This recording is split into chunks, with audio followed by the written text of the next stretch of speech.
बाबा जी की प्यारी सात संगत जी राधा स्वामी।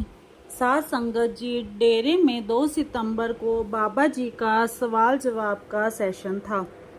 बाबा जी पूरे 4 बजे पंडाल में पहुंच गए थे।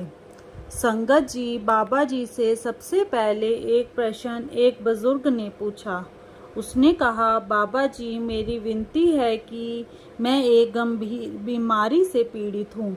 मुझे 2003 में नामदान मिल गया था। मेरी पत्नी और मैं बहुत तकलीफ से गुजरे हैं।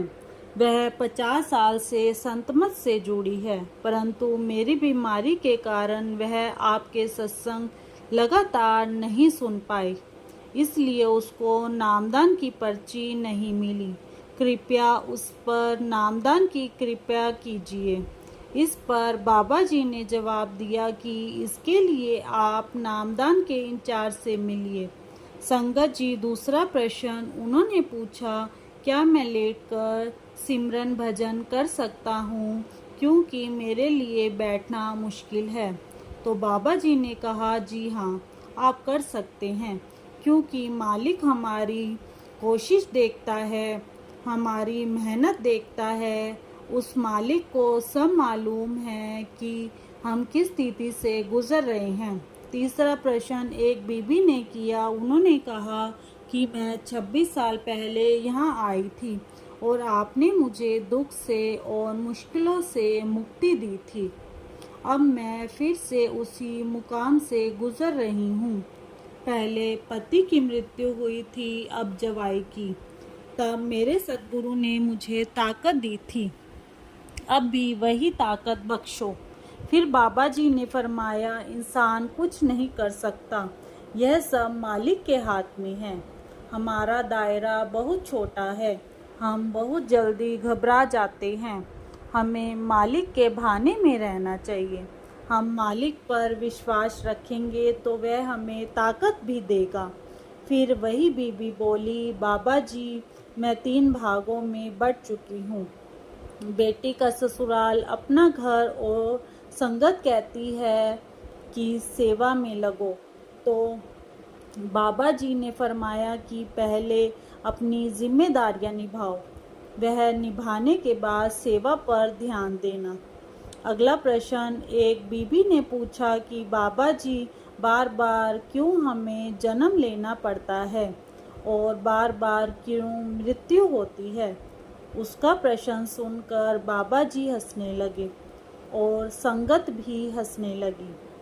बाबा जी ने फरमाया कि यह सब कर्मों का हिसाब किताब है। मालिक ने अगर हमें यहाँ भेजा है तो कुछ सोच समझकर ही भेजा है। हमें अपनी जिम्मेदारियाँ पूरी करनी हैं, अपनी तरफ से हमें सही काम करने हैं, तो मालिक बार बार हमें नहीं भेजेगा, इस जन्म मरण के चक्कर से छुटकारा दे देगा। अगला प्रश्न एक लड़के ने पूछा, बाबा जी 3 साल से मैंने शेयर मार्केट में लॉस और प्रॉफिट देखा है, समझ में नहीं आता क्या करूं करियर में। इस पर बाबा जी ने फरमाया, अपने माता पिता की सलाह से काम करो। माँ बाप हमारी कमज़ोरी जानते हैं, वे हमें सही रास्ते पर डालेंगे। मेहनत करके और दिल लगाकर अपना काम करो। अगला प्रश्न एक लड़के ने पूछा, बाबा जी मैं बड़ी कोशिश करता हूँ ध्यान करने की, लेकिन समझ नहीं आता कि मन पर काबू कैसे करूं।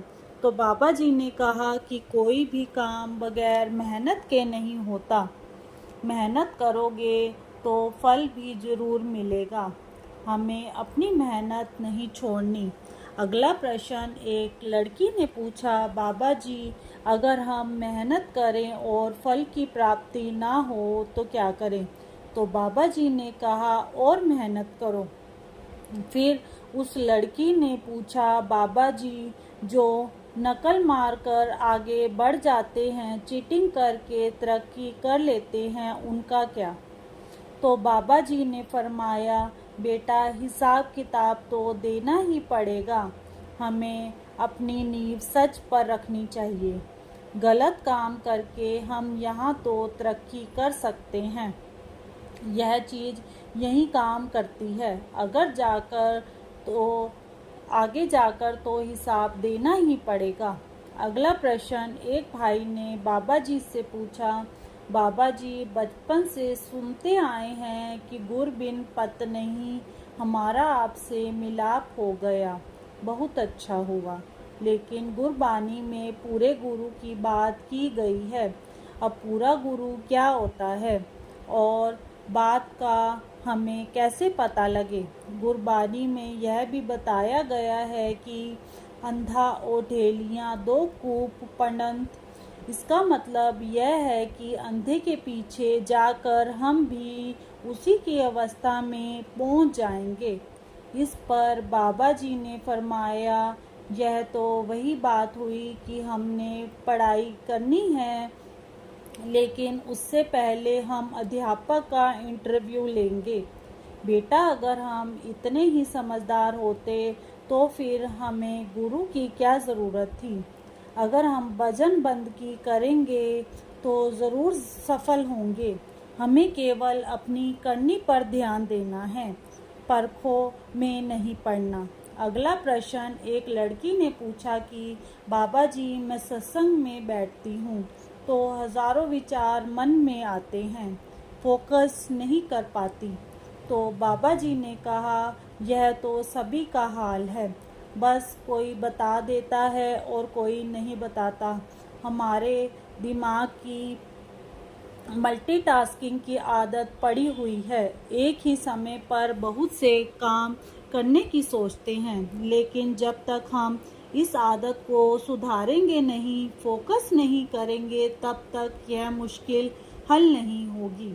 फिर उस लड़की ने बाबा जी से कहा, बाबा जी, मैं बड़ी इमोशनल हूँ। मुझे अच्छा नहीं लगता कि इंसान जानवरों के साथ अच्छे से ट्रीट नहीं करते, मुझे बड़ा बुरा लगता है। तो बाबा जी ने फरमाया, इंसान तो इंसानों के साथ ही अच्छे से बात नहीं करते, तो जानवर तो दूर की बात है।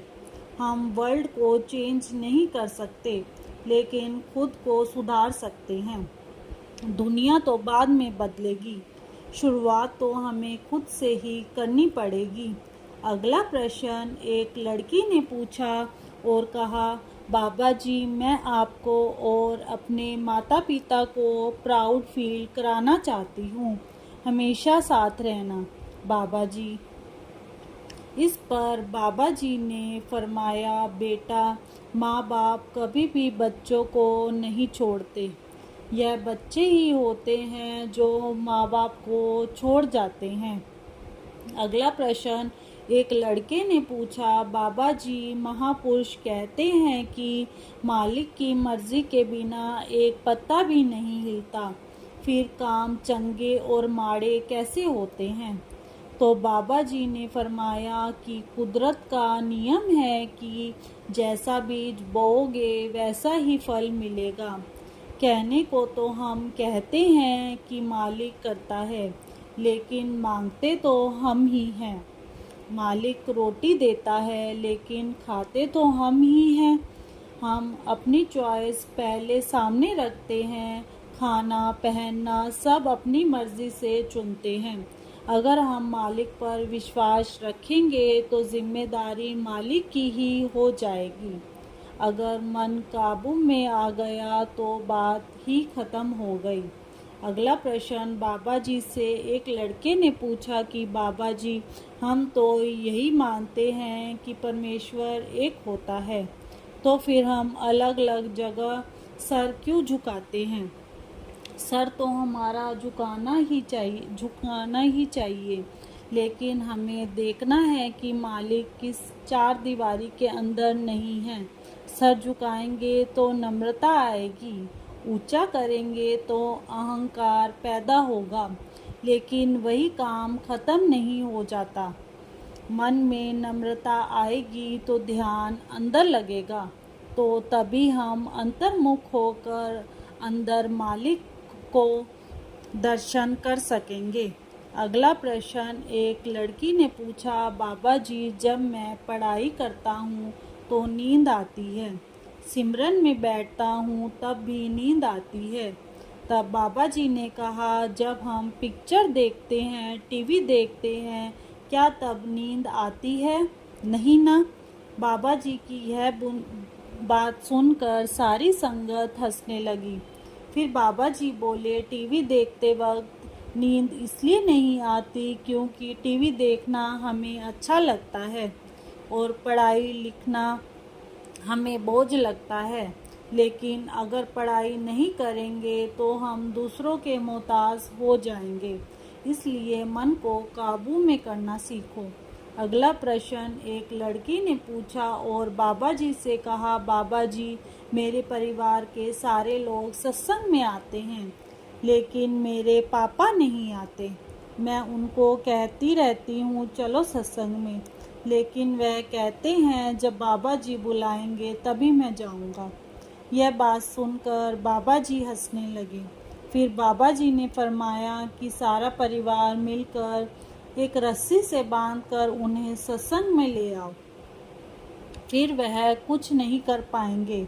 बाबा जी का यह जवाब सुनकर सारी संगत भी हंसने लगी। राधा स्वामी।